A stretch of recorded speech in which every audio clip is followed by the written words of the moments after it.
They told us the world was already mapped, every ocean measured, every land explored, every secret uncovered.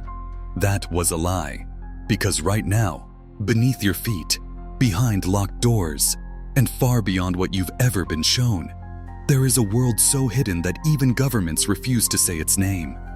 Take a breath, because from this moment on, you are no longer just watching a video. You are stepping into something that was never meant to be found. For centuries, people have whispered about places that don't appear on any map. Not myths, not fantasies. Real locations, funded, protected, erased. Entire systems built in silence, operating parallel to the world you know. At first, these whispers sounded absurd. A rumor here, a leaked document there, a blurry photograph that vanished hours after being posted.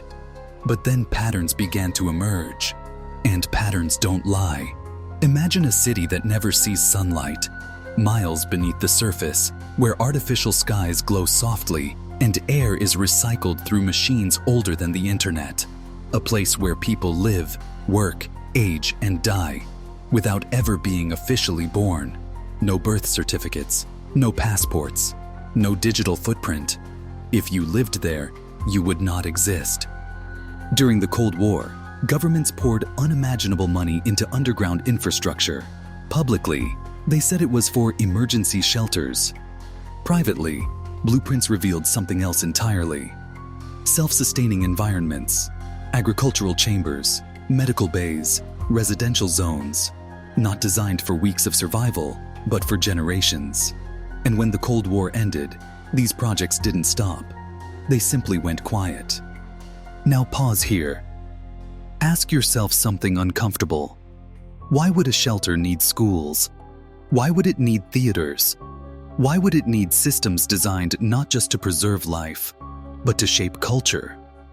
Because according to leaked testimonies, later dismissed, ridiculed, and buried, some of these places were never meant to be temporary. They were prototypes, controlled civilizations, human ecosystems built from the ground up. People selected not by chance, but by profile, psychological resilience, genetic markers, obedience thresholds. Children raised underground were taught a version of history that ended abruptly. No satellites, no space exploration, no open sky. Just a carefully edited story explaining why the surface world was too dangerous, too unstable, too broken to return to. And here's where it gets darker. Some former contractors, people who helped build these facilities, have admitted they were never shown the full layout. Each team worked on a small section, a corridor, a power node, a water system. No one saw the whole thing.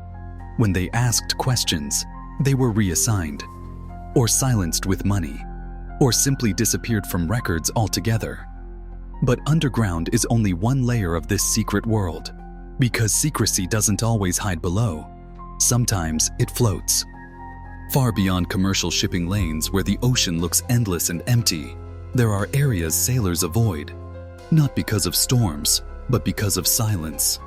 Engines fail without warning, radios hiss with static, GPS coordinates jump erratically, as if reality itself is misaligned. Fishermen have described massive structures rising from the water at dusk. Not ships, not oil rigs, something else. Wide, angular, artificial, drifting slowly, deliberately, before fading back into darkness by morning. Satellite imagery should have captured them, but it hasn't. Or rather, it did. And then it didn't. Analysts have quietly pointed out that certain oceanic regions are permanently blurred or downgraded in resolution. Not temporarily. Always. As if someone decided long ago that whatever happens there should never be seen clearly. Now think about what the open ocean offers.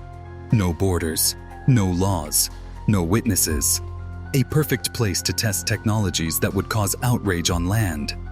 Artificial intelligence systems, behavioral conditioning, biological experiments, entire floating cities that answer to no nation and follow no rules. And then there are the places hiding in plain sight. In the heart of major cities, there are buildings you've walked past without noticing.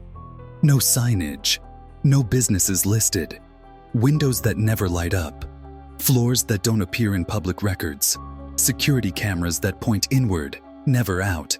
Maintenance workers have spoken, off the record, about elevators that descend far deeper than physics should allow, about badge scanners that don't read cards, but something else, about being escorted out blindfolded after taking a wrong turn. Some of these buildings were constructed decades ago. Others appeared almost overnight, disguised as renovations or infrastructure upgrades. And yet, if you watch closely, you'll notice something strange. The same architectural patterns repeat across continents, the same materials, the same layouts, as if they were copied from a single master design. That's when another layer reveals itself. Because a secret world doesn't function without communication, without coordination, without oversight. And according to classified documents that surfaced briefly before being scrubbed, there exists a network older than the modern internet. Independent, encrypted, untouchable, a system designed to survive nuclear war, solar flares, and global collapse. A network not meant for the public, but for those operating outside it. Some believe this network connects everything: underground cities, offshore platforms, secure facilities hidden in deserts, mountains, and polar ice. A shadow infrastructure that mirrors our own. Roads beneath roads, data beneath data, power grids feeding systems we'll never see.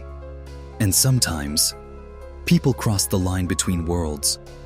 There are stories of individuals who vanished for years, only to reappear unchanged. Same face, same voice, but something behind the eyes was gone. They struggle to explain where they've been. Their memories feel compartmentalized, like files locked behind invisible doors.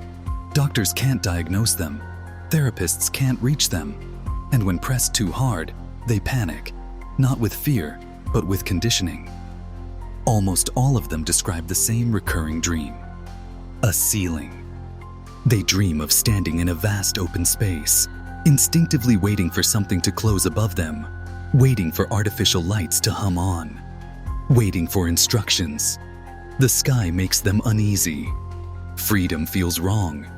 You might be wondering how something this vast could stay hidden in the age of smartphones, satellites, and constant surveillance. But here's the truth we rarely acknowledge. We don't see everything. We see what we're allowed to see. Algorithms decide what trends. Media decides what matters. And anything that threatens the foundation of trust is labeled conspiracy before it's examined. History is full of examples once dismissed as impossible. Secret experiments, hidden prisons, covert surveillance programs, all denied, all ridiculed, until the day they weren't. And now cracks are forming again. Strange job postings appear online for minutes before vanishing. Positions requiring isolation tolerance, no family attachments, willingness to relocate without notice. Shipping records list massive cargo labeled only as non-classifiable. Children in certain regions describe schools underground, classrooms with no windows, teachers who never explain where they are. And when authorities investigate, there's nothing to find. No addresses, no permits, no evidence. As if the evidence was never meant to exist in the first place. Here's the thought that changes everything. What if the secret world isn't separate from ours? What if it depends on us, our labor, our energy, our data? What if the devices you use every day are quietly feeding systems designed for people you'll never meet? What if decisions shaping the future of humanity are being made by individuals raised outside society, trained to see the surface world as chaotic, emotional, unfit to govern itself? A generation taught that secrecy equals survival, that transparency is weakness, that control is mercy. Ancient texts, often dismissed as metaphor, speak of a world beneath the world, not as a refuge, but as a mirror, a place where humanity stored the parts of itself it didn't want to confront. Absolute power, endless oversight, life without consent. Those texts warned that the danger wasn't the hidden world existing, but it forgetting why it was hidden at all. Because once a secret world grows large enough, it begins to believe it is the real one. And the surface becomes the experiment. If even a fraction of this is true, then the question is no longer whether the secret world exists. The question is how close it already is. Because secrecy doesn't end with walls or oceans, it ends with awareness. And awareness spreads quietly, one person at a time, one question at a time, one moment when something you were told suddenly doesn't make sense anymore. And now that you're thinking about it, notice how often you're told not to. So ask yourself this, slowly, honestly. If someone wanted to monitor who starts connecting the dots, if someone wanted to track who listens all the way to the end, if someone wanted to know who is ready to see beyond the surface, where do you think they would begin?